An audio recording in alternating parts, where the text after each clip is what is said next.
What happens when Vaught's golden boy meets their biggest mistake? On one side, you got Homelander, walking propaganda, a flying death machine, the most dangerous man on the planet. On the other side, Moreau, the rookie with blood on her hands.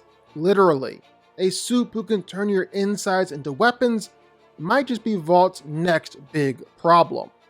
Both came from the same lab, Project Odessa, but one was built to rule, the other might be built to end him. This isn't just a fight for power, it's a showdown between the past and the future of the boys' universe. So let's find out, can Moreau actually make Homelander bleed? Let's get into it. Homelander, a man who appointed himself to be the world's greatest hero and essentially a god, but he's so much more of a devil. He's a psychopath, is constantly just being the absolute worst hero, and truly has no problem with killing absolutely anybody. But the real question is, just exactly how strong is this guy?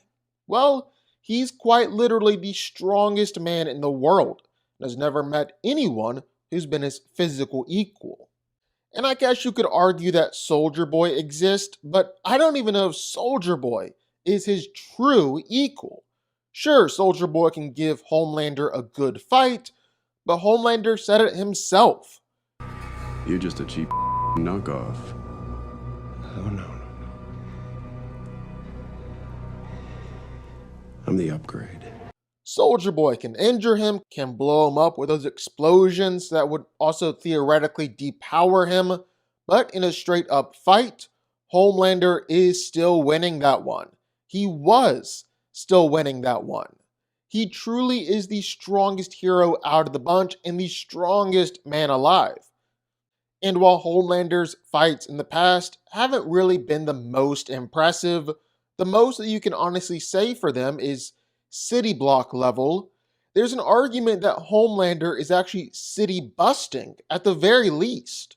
A guidebook has said before that Homelander has the power to level a city in minutes, and Homelander himself threatened to wipe out New York, Des Moines, and Modesta just for fun.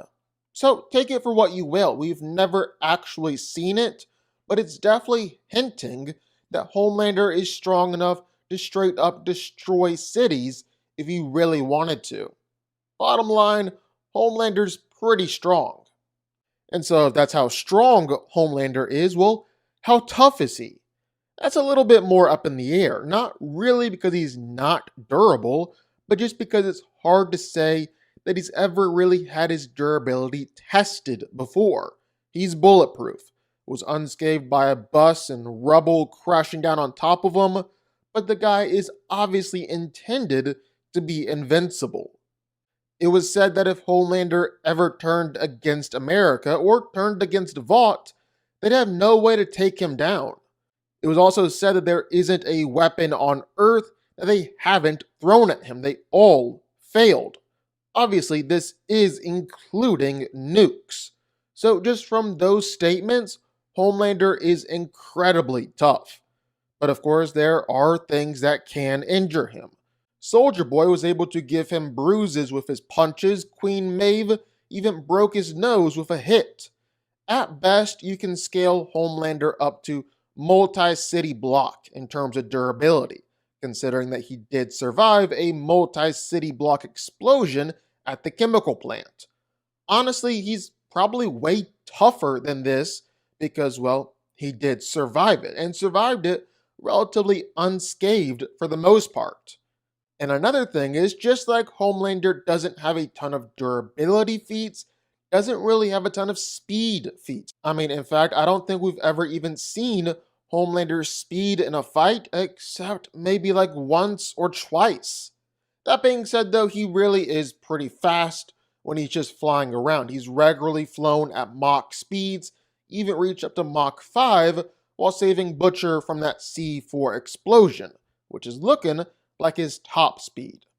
Instead, while Homelander does have all these incredible powers, and sometimes he'll have to use them in a fight, more often than not, Homelander is just completely spamming his heat vision all over the place. And for the most part, well, it really is effective. He can easily slice through flesh and bone, just kill people with one glance. He can also use it against other supes and send them flying backwards. All in all, while Homelander does get clowned on quite a bit, he actually is pretty powerful and is easily the most powerful being in the boys' universe. Moreau, the Blood Witch of Godolkin, the girl who turned her curse into a weapon, and her weapon into something divine.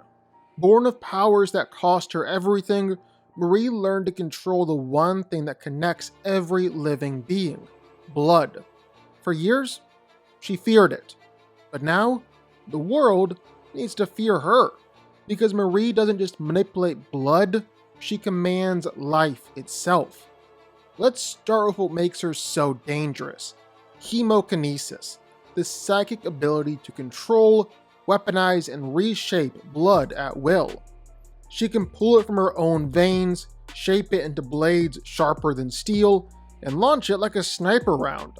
She's used it to crush bones, rupture organs, shut down nervous systems in seconds. Doesn't matter how strong you are, if you bleed, she owns you. Even supes with enhanced durability can't escape it because her attacks work from the inside out. A single thought, and she could stop your heart where you stand. But it doesn't end there. Marie's control over biology goes far beyond just offense. She can heal wounds that should be fatal, mend shattered bones, and even regenerate brain tissue. When Polarity's mind began to fail, Marie reached inside his bloodstream, repaired his neural damage, something no doctor, no scientist, not even Vought itself could do. She's learned to close her own wounds mid-fight. There's growing evidence that her power could even resurrect the dead. Marie isn't just a fighter anymore. She's a walking rewrite of the laws of life and death. Her control is staggering. She doesn't need to touch you. She doesn't need to see you. All she needs is blood. Single drop, single trace, and she can turn it into a weapon, a shield, or a tool. That precision makes her one of the most terrifying opponents alive. In a world full of supes who smash through walls, Marie wins by controlling what's inside them. What's even scarier? She's still learning. Every time she pushes her limits, her powers evolve, her range grows, her precision sharpens. She's mastering her fear, and every ounce of trauma she's endured only fuels her to go farther. Godolkin might have made her a weapon, but Marie Moreau is becoming something much bigger, something the entire world will have to reckon with. If she keeps on growing at this rate, she won't just rival Homelander, she might surpass him. Marie doesn't fly, she doesn't shoot lasers, she doesn't need to. She fights with the one thing that defines life, and can take it away just as easily. She's not just the future of the Seven, she's the future of evolution itself. When Marie Moreau decides to fight, gods might bleed. So who wins? Well, let's break it down. Now, both Homelander and Marie Moreau are products of the same nightmare, Project Odessa. They're the crown jewels of Vaught's experiments, built to be living weapons, each one capable of shaping the future of the boys' universe. One is the world's most powerful tyrant, the other is the most unpredictable evolution. The question isn't just who's stronger, it's whether the next generation of supes can finally surpass the monster that created them. Physically, there's no question, Homelander dominates. His strength, speed, and durability are on a completely different level. We've seen him toss human beings like ragdolls, crush skulls with one hand, casually fly through armored aircraft. He's moved faster than the eye can track, flown across entire cities in seconds, tanked missile fire without flinching.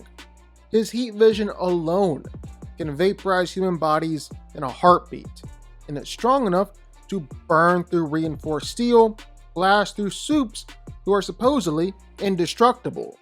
And we've seen what happens when other top tier soups try him. Stormfront couldn't stop him. Maeve barely survived. Soldier Boy, who was built up as the Homelander killer, got absolutely dominated once Homelander decided to stop playing around. Within a minute, the weapon meant to kill him was on the floor. That's the kind of raw, overwhelming power we're dealing with. Homelander isn't just a soup, he's the standard for every soup that comes after him. But then there's Moreau, and she changes the game, because while Homelander is raw power, Marie is precision. Her blood manipulation is one of the most terrifying abilities ever introduced in this universe. She can control, weaponize, and reshape blood like it's an extension of her will. She's ripped it from her own veins, forged it into blades, used it to crush people from the inside out. In theory, Homelander's skin might be unbreakable, but his blood, that's another story. If Marie could lock onto it, she could theoretically seize control of his body, shut down his organs, or even make him explode from the inside. And she's not some reckless rookie anymore. After what we've seen in Gen V, Marie's power is evolving fast. She's healed other soups from brain damage, redirected blood flow on a microscopic level, and demonstrated precision that most soups couldn't dream of. If her control keeps growing, she might not just stop people's hearts, she could rewrite what it means to be alive. But can she beat Homelander? Not yet. Because here's the thing, even if Marie's powers could hurt him in theory, getting the chance to use them is another story. Homelander's too fast, too strong, and far too ruthless. We've already seen V-Corps physically overpower Marie's blood control through sheer strength, and Homelander makes V-Corps look like a toddler.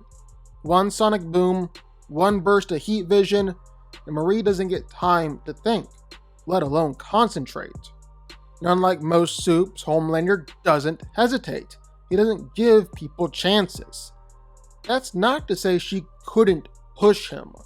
Marie could counter his attacks with blood shields, catch him off guard with internal strikes, maybe even wound him for one of the first times in his life.